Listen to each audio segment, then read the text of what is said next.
It's a time to have that conversation about Sam Darnold. I had a little bit with D Slay. I mean, he's hooping. His defense is hooping. I think this is kind of what it looks like when you kind of get those opportunities and you're surrounded by good coaching, good players, and, you know, you're putting that preparation and being relentless and not giving up and continuing your effort. We're going to continue to see this type of stuff, man. Super happy for him, bro. I mean, had another amazing and career day. You know, and it almost bringing in like, this is kind of the guy that, you know, the Jets, you know, considered they was getting in the draft, and he's performing at that level now, you know, obviously being around some great coaching trees, right? Came from San Fran. Now he's in Minnesota. So obviously he's played in 2 great systems, probably improved his knowledge a lot, but kind of like you can't ever stop learning the game. And obviously you kind of see that with Sam Darnold. Obviously didn't have early success, but creating that later success around great coaches, great players. And you kind of see it paying off, man. That's why you kind of always got to continuously be relentless in pursuit of greatness. Like, you can never stop trying to be great, even though you'll never reach it.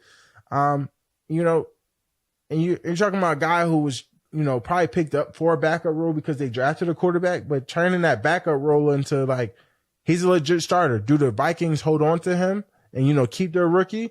Or, you know, like, you just don't know how it plays out. Or does this guy go earn a big payday somewhere else after this year? Like, you just don't know. It's going to be very interesting to see, but this is what it means when you take advantage of your opportunities. And, you know, you kind of mentioned, you know, MVP favorite, man. It's tough, but right now he's definitely in that category. I don't think he's too far off. I think comeback player for sure. MVP, you know, I don't know. It's still very early. We don't want to, you know, reach on too many things, but he's in the conversation. He's right there with a lot of, you know, other elite guys.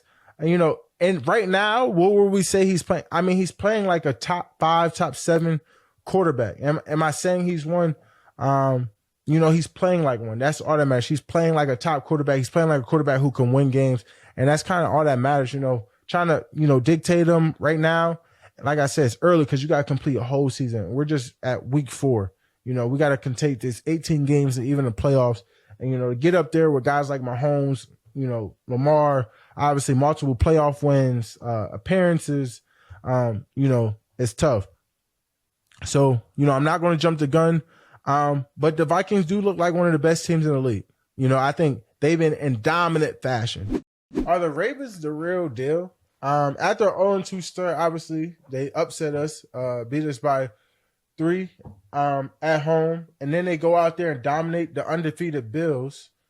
So in that case, I would say 100%, because even if you look at the Raiders game, it was a game that they should have, could have won, right? I'm not taking that one against the Raiders, but they had a lead in the 4th, and they gave that lead away.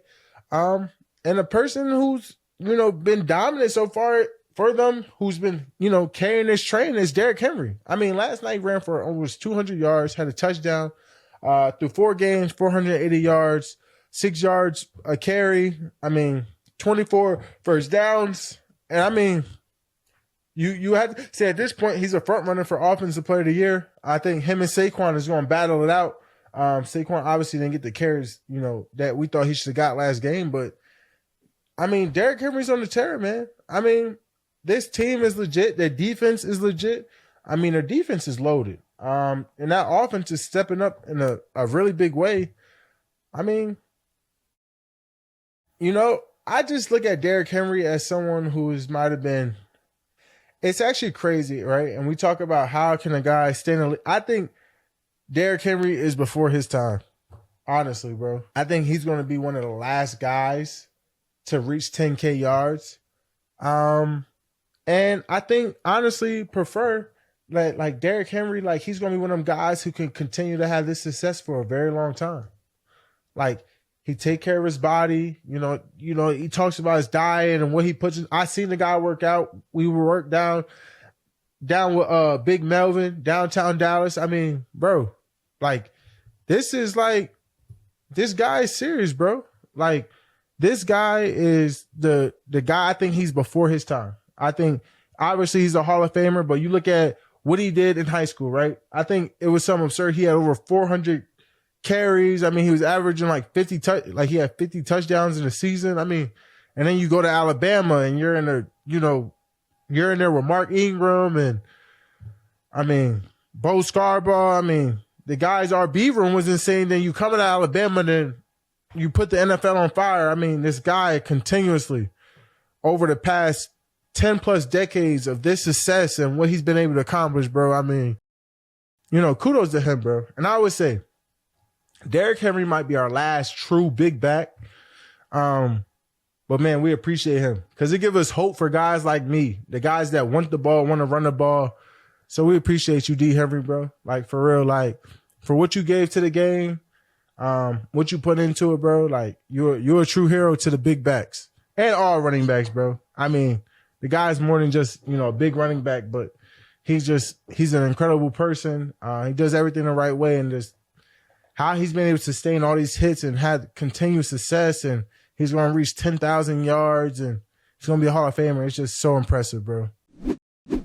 Week 5, Justin Fields will remain QB1 even if Russ comes back. I'm not surprised at all. I think Justin won the team over. I mean, right now, Justin's 3-1. He almost had a complete comeback against the Indianapolis Colts. We play him this week. I mean, he's been playing at a really high level, man. Justin is really, really good. I think he's proven himself that he belonged in his league, and I'm glad that the Steelers and Mike Tomlin has been able to get his confidence back because, the Bears probably stripped him of it, bro. They kind of said, we don't need you anymore. You're less valuable. They kind of just shipped him off. And, I thought the Bears should have kept him, man. I thought Justin was a legit talent, and now he's somewhere else flourishing, and you can't be more happy for him, right? So, for Justin, I'm super happy for you. Keep balling, keep showing it, and, keep being great.